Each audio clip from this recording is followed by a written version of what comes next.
تو اچھا، اس کے بعد ایک اور جو اہم ترین امام کی سیرت وہ یہ ہے کہ اول وقت نماز کی ادائیگی.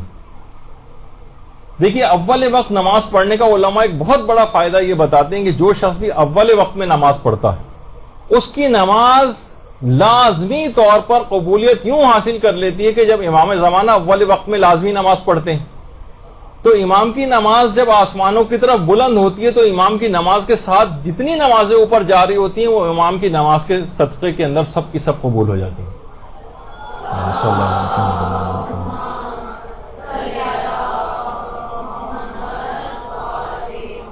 یہی وجہ ہے کہ نمازوں کو خاص طور پہ نماز فجر کو دیر سے پڑھنے والوں کو امام نے ملعون بھی قرار دیا. ملعون ہے وہ شخص، ملعون ہے وہ شخص، ملعون ہے وہ شخص جو صبح کی نماز میں اتنی تاخیر کرے کہ ستارے نظر آنا بند ہو جائے.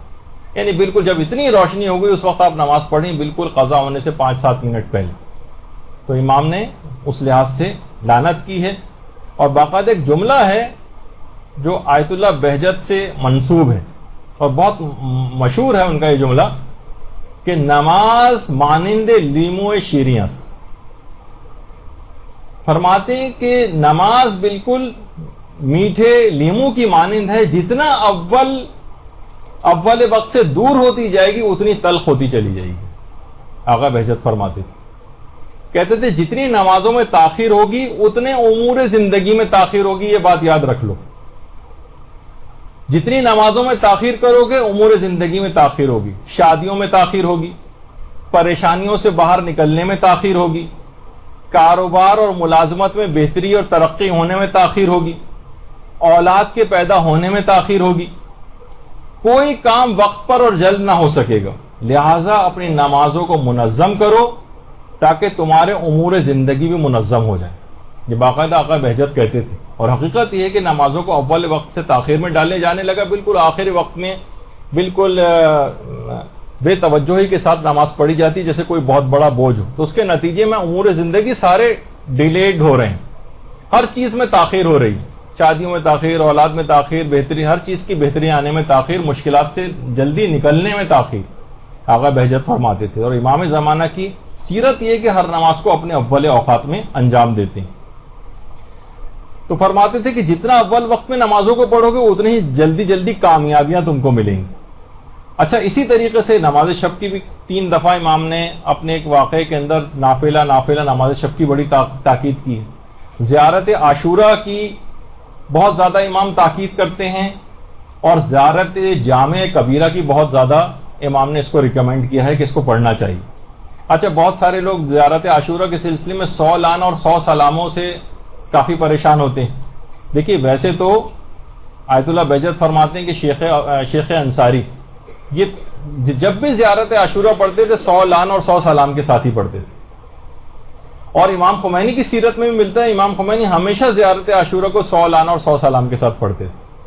لیکن اس کا ایک آسان طریقہ بھی ہے کہ سید علی مواحد اصفہانی ایک عالم ہے ہمارے، جنہوں نے ایک کتاب لکھی ہے زیارت عاشورہ و آثار شگفتاں کے نام سے.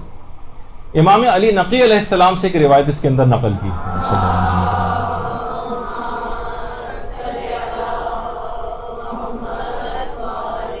اس میں امام نے فرمایا اگر ایک مرتبہ کامل لعن پڑھنے کے بعد 99 دفعہ اس کے بعد صرف یہ کہہ دیا جائے اللہم لعن جمیعا، تو گویا اس نے 100 لعن کامل انجام دے دیا.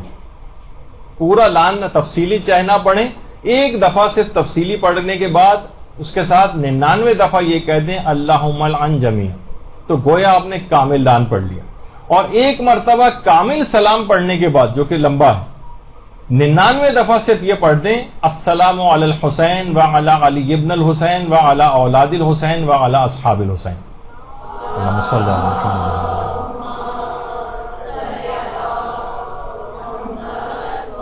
گویا 100 بار کامل سلام آپ نے پڑھ لیا. علماء فرماتے ہیں بالفرض اگر یہ روایت نہیں بھی ہوتی تب بھی اگر کوئی وقت کی کمی کی وجہ سے، کسی مجبوری کی وجہ سے اگر ایک بار پڑھتا تب بھی کوئی قباحت نہ ہوتی. لیکن یہ کریموں کی بارگاہ ہے تو انشاءاللہ وہی اثر پذیری ملے گی اگر اس انداز سے بھی پڑھا جائے. اور اس سے ملتی جلتی روایت ایک علامہ جواد ابن عباس کربلائی نے بھی لکھی ہے، بہت ساری کتابوں کے اندر ہے، شفاء الصدور کے اندر بھی ہے، امیر المومنین سے باقاعدہ جو روایت ہے اس کے اندر۔ اچھا ایک بات اس کے اندر اور بتا دیجئے کہ سیرت و امام جو کردار ہے امام کا وہ ایک قرآن سے بہت زیادہ ارتباط بھی۔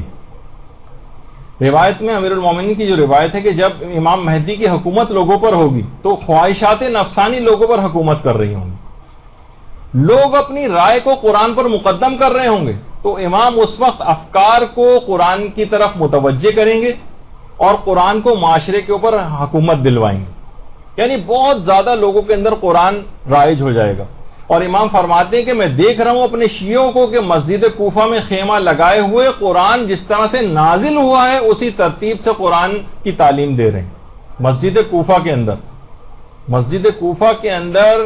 شیعہ خیمہ زن ہو کر یہاں پر بیٹھ کر جس طرح سے قرآن نازل ہوا ہے اصلاً اس طرح سے قرآن کی تعلیم دے رہے ہوں۔ تو سیرت امام پر عمل کا تقاضا یہ ہے کہ قرآن سے اپنا رابطہ بڑھایا جائے۔